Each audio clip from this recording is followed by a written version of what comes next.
ข่อยมาผู้ชายมักผู้หญิงชิกกระเดะหน่อยนึงแม่นบ่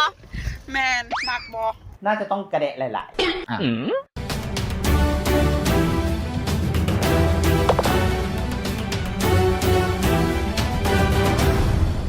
สบายดีพบกับรายการตกโบแตกข้าพเจ้ากระต่ายน้อยผู้ดำเนินรายการมื้อนี้มีหลายปัญหาที่ว่าทาง FC เพื่อนได้ส่งเข้ามารายการเพื่อให้รายการเฮาซอยวิเคราะห์และแก้ไขส่วนเรื่องราวจะเป็นแนวใดนั้นไปอู้ร่วมกันในรายการโบโลซาพบกับอาจารย์น้อยนิดหน่อยใหญ่หน่อยนึงสบายดีอาจารย์สบายดีโอ้ถือว่าห่างกันไปโดนเติมเนาะอาจารย์เนาะโอ้อาจารย์ไปเฮ็ดหยังมาโดนเติมอันนี้โอ้อาจารย์กับเมื่อให้เมื่อนาแล้วย้ำให้นาปันมุดปันมังว่าจะนะไปเรื่องราวหลากหลายเลยอาจารย์นะจนบ่ได้มาร่วมรายการว่าโดนเติมมานะอ๋ออ่ะมื้อนี้ก็ถือว่ามีประเด็นสำคัญรถเมล์ BRT นะอาจารย์คือเคยได้ยินบ่รถเมล์ BRT นะอยากให้อาจารย์วิเคราะห์แก้ปัญหาเบิ่งรถเมล์ BRT รถเมล์ BRT นี่เปิดใหม่นี่อาจารย์คิดว่ามันหลายรายการเห็นแล้วว่าฉันเอาไป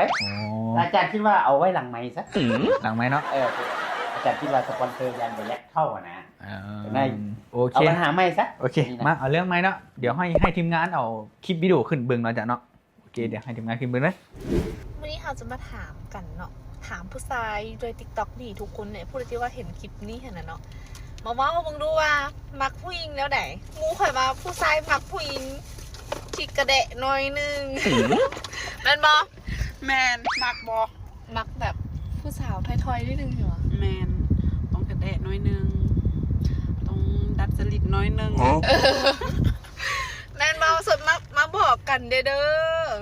ถ้าเห็นคลิปนี้บอกกันแนวมักผู้สาวแล้วไหนผู้หญิงแล้วไหนโอเคอาจารย์ก็สิประมาณนี้เพิ่นว่าจะให้วิเคราะห์เบิ้งว่าผู้ชายนี่มากผู้หญิงแบบไหนกระแดะหน่อยนึงบ่เพิ่นว่าอาจารย์ขอจังซี่ซะอาจารย์ขอเว้าแทนผู้ชายทั้งหมดส่วนหลายผู้ชายก็สิคิดแบบอาจารย์นี่แหละเนาะอันที่นี่อาจารย์คิดว่าผู้ชายนี่เบิ่งผู้หญิงนี่เบิ่งที่หน้าตาก่อนงามบ่ตาฮักบ่อันที่เนาะจะเบิ่งแบบนั้นแม่นแต่ว่าอันที่2นี่อาจจะเป็น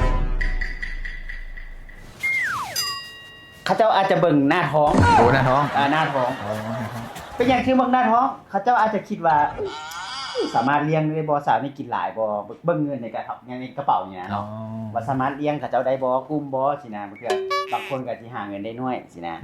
เห็นผู้หญิงนี่บางคนนี่เขาเจ้าก็กินหลายแต่ว่าเขาคือบ่ตุ้ยสิเอาหยังมาตุ้ยอยู่ในท้องนี่บ่มีฮอดเข้ามีแต่เหล้าอย่างเดียว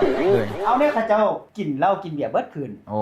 มื้อเวลาเล็ดนอนแล้วมื้อแลงก็เกี่ยวไปลิ้นใหม่อีกแล้วแค่ว่ากินก็กินแต่ข้าวแรงมื้อเดียวหรือว่ากินของแกมแล้วเป็นตาหักได้เนาะสาวสองสาวนี่ก็ว่าอาจารย์เบิ่งอย่าง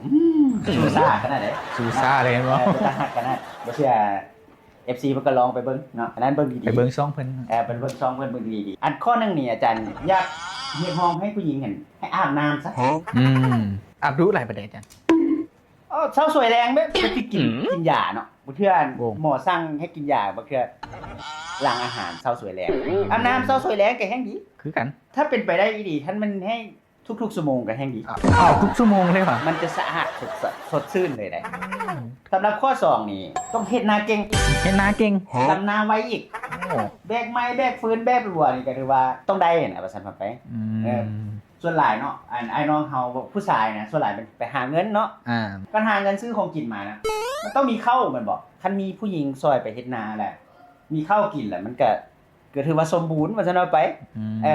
เรื่องเวียกเฮือนเวียกซานนี่ฮู้ว่าแล้วอาจารย์มันว่าพื้นๆแต่ว่าผู้หญิงก็ต้องเฮ็ดอยู่แล้วเป็นธรรมดาอยู่ธรรมดาทั่วไปนะเฮ็ดนาได้ดำนาเก่งเกี่ยวข้าวแบกฟืนแบกหยังเก่งนี่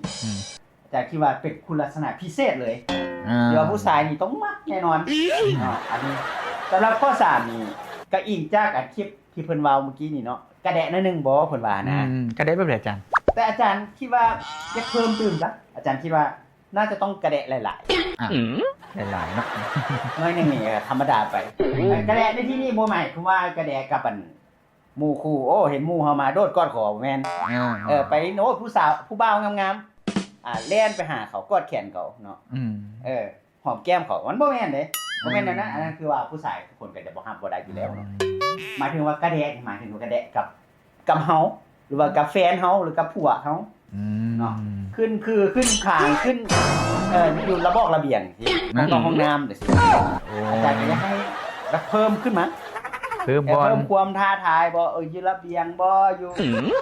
ดาดฟ้าบ่จังซี่นะ ฟ้าอยู่ อาจารย์ก็อยากให้แบบนั้นเดี๋ยวเพิ่มความกระเดะคันผู้หญิงทุกคนเฮ็ดได้ตามมันน่ะมาตรฐานที่อาจารย์วางไว้เมื่อกี้อาจารย์เชื่อได้เลยว่าบ่มีผู้ชายผู้ใดน่ะปฏิเสธได้คือว่าครบองค์ประกอบเลยเพราะว่าเฮ็ดได้นี่คือว่าครบเลย ครับมานี่กา